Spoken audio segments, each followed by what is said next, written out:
festival. Aluna, un festival familial. Wouhou! Aluna Festival édition 2022. 2 scènes, plus de 30 artistes.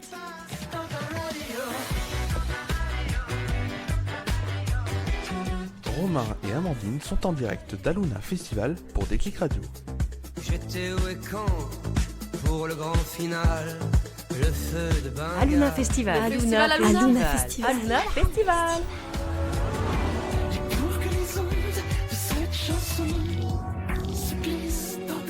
Déclic Radio, en partenariat avec Radio BLV.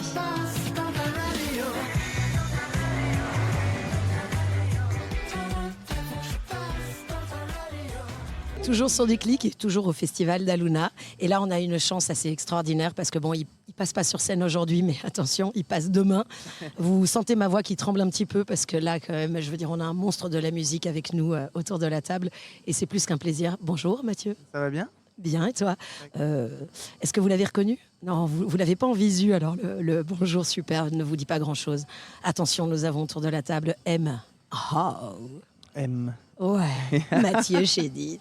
Attends, tu t'en rends pas compte, c'est quand même le bonheur de t'avoir là. Ah, c'est gentil. Bon, et toi, alors, du coup, c'est pas la première fois que tu te présentes à Aluna ? Non. Non, je sais. Non, mais c'est vrai que je connais bien Laurent Poirier, qui fait partie de ces gens qui ont fait que ce festival existe. Et donc, c'est aussi un festival proche, parce que c'est lié à l'humain et à des gens que j'aime. Et puis, évidemment, j'ai vécu beaucoup de choses assez intenses ici. Je repense à la famille, je repense à plein de concerts électrisants. Et puis demain, imaginez en plus qu'il y a la famille Dutronc, parce que je suis vraiment né dans cette famille, sachant que je passais ma vie avec Thomas quand j'étais enfant. Ah d'accord. Et donc C'est chouette. je passais ma vie chez Françoise et Jacques. Et vraiment quoi, Ok. mais depuis que j'ai 8 ans. Et j'étais même sur les genoux de Serge Gainsbourg à cette époque-là, je me rappelle, parce que c'était un grand ami de Jacques et il nous faisait des bras d'honneur pour fermer son zippo quand il s'allumait une gitane.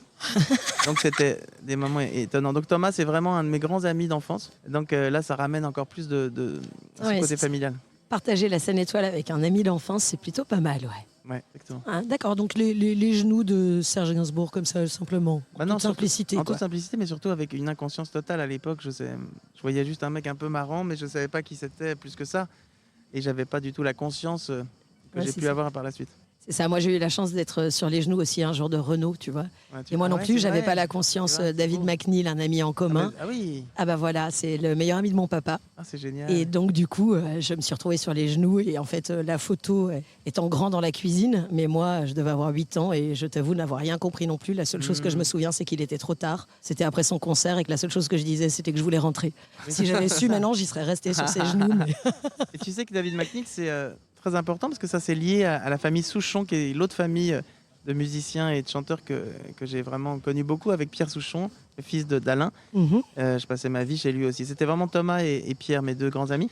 Et il faut savoir que David McNeil, je sais pas si tu sais, c'est lui qui m'a appris la guitare et qui a fait que je suis guitariste, qui m'a donné vraiment le goût de la guitare. Parce qu'un jour, on était chez les Dutronc dans la grange et on balbutiait comme ça avec Pierre.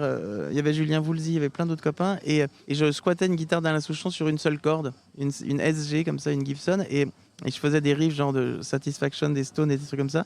Et on a réveillé David McNeil de sa sieste qui était un peu furieux. Ouais, et parce que la sieste pour lui, c'est très très important. Ah, tu connais bien. Ouais, ça je sais.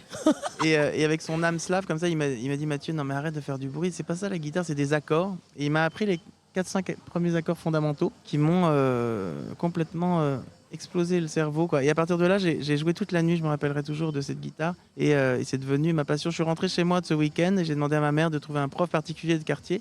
Et j'ai commencé la guitare à partir de là. Donc c'est vraiment David qui m'a... Ah putain, ça c'est vraiment drôle, quoi. Ouais. Parce que c'est un homme assez impressionnant. Moi, mes parents, enfin mon père le connaissait quand il était tout jeune. Et déjà, quand tu regardes son histoire, c'est quand même le fils de Chagall.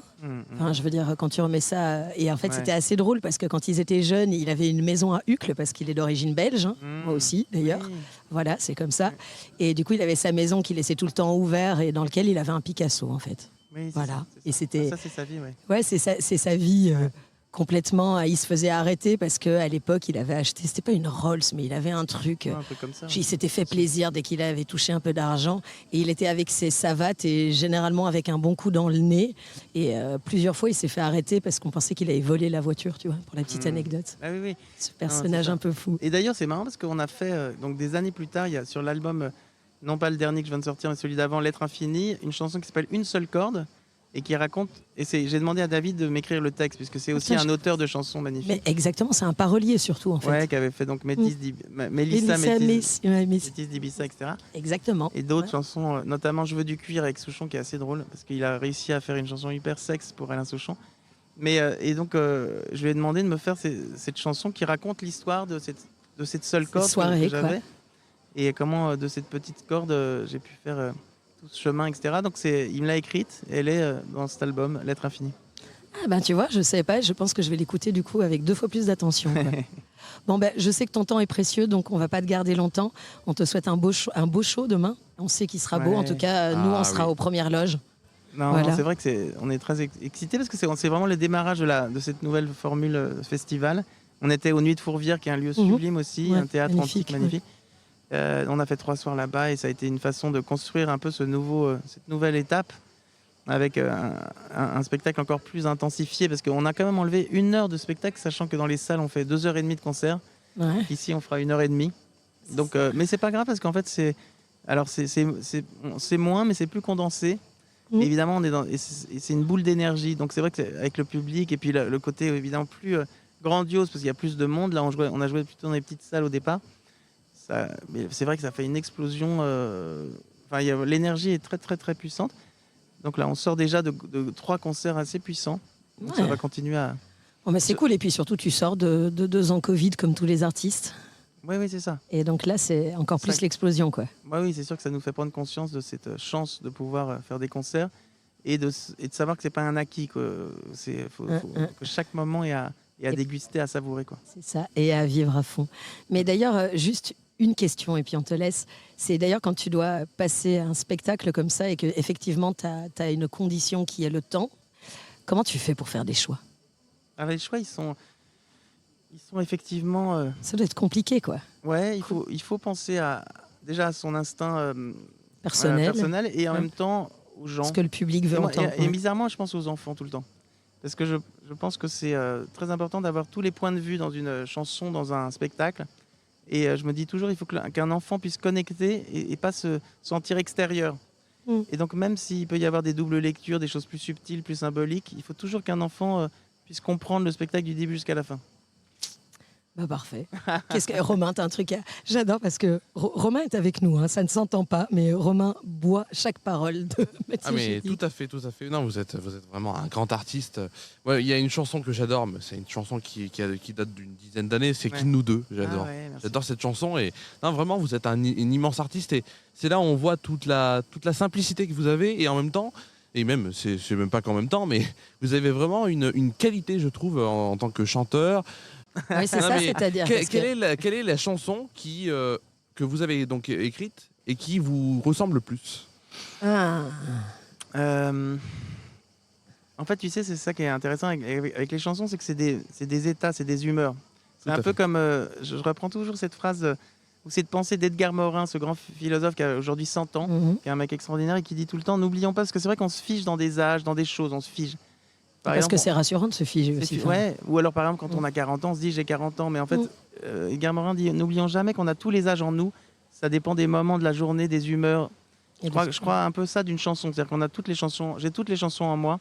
Et ça dépend de mon état d'esprit du moment. Je suis autant Machistador qu'effectivement La Fleur ou je sais pas quoi. Enfin, je veux dire, c'est que j'ai autant une part très romantique que quelque chose de beaucoup plus pur et enfantin. Donc je crois que c'est ça qui m'intéresse, c'est la diversité, je crois. D'accord, donc tu n'auras pas ta chanson parce qu'il y en a plusieurs, Romain. D'ailleurs, nous, tu veux que je te dise, on faisait juste avant que tu arrives écouter le petit jingle à notre collègue Alban et en fait, dans notre jingle, on t'a utilisé. Exactement. Voilà, parce que sur la radio, comment te dire, on est en pleine radio. Génial. Et donc, en fait, tu vas nous accompagner tout le long de ce festival. Donc, c'est pour ça que c'est un honneur de t'avoir là autour de la table. Merci. J'ai senti qu'il fallait que je vienne. T'as vu, comme quoi. Bon, ben merci, on va te prendre plus de temps. Ouais. Bye, à bientôt, j'espère. Ouais, enfin, surtout à demain. Ouais, à demain, en pleine forme. Ciao. Ciao.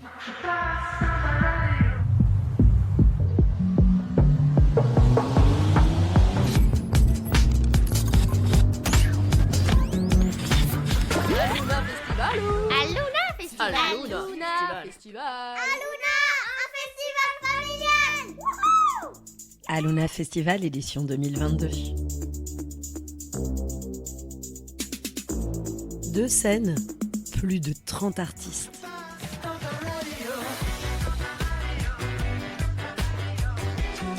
Romain et Amandine sont en direct d'Aluna Festival pour Déclic Radio. J'étais où et quand pour le grand final, le feu de Bengale. Aluna Festival. Aluna Festival. Aluna Festival.